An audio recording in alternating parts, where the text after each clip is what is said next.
Let's break down bridge pose. If you have one of these props, I would highly recommend it. You don't need a yoga block, but I think everyone should have one because of the amazing things you can do.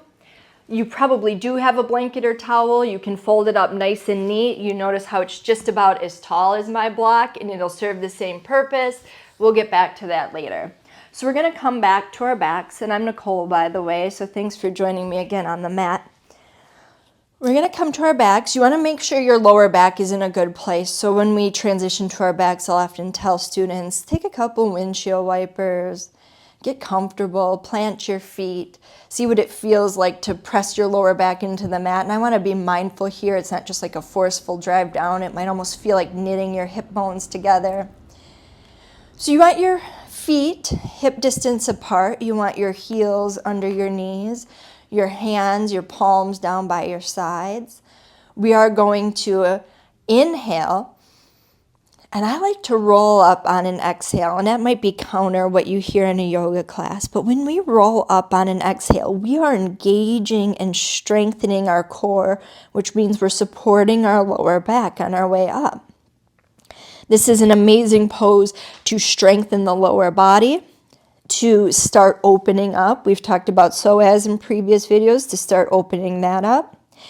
You're gonna squeeze an invisible block, or better yet, if you have one, just pop it between your knees to engage your legs.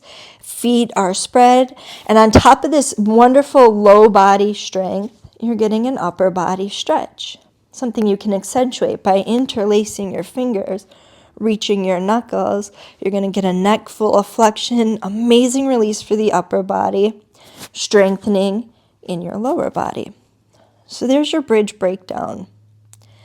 And then you'll roll your hips down. This is Oscar, by the way. He often joins. So when you come out, you want to rinse out. Make space in your lower back.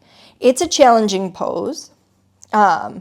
The counter you hear is sometimes you'll have teachers say to come up on your inhale.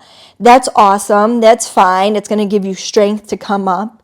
But then when you go to take that first exhale, please be sure to use that exhale to engage your core. Now here's why I talk about props. Because as great as this pose is for strengthening, it's also an amazing pose for your body. You could lift your hips up just high enough to place your blanket towel or your block underneath your hips. This way you are not getting quite the lower body workout, but you are getting the front of body stretch, the hip flexors, the psoas, the counter to sitting. This is a pose you could hang out in for quite a bit of time, watching TV, listening to a podcast, and it's just going to be so amazing, especially if you sit at a desk all day.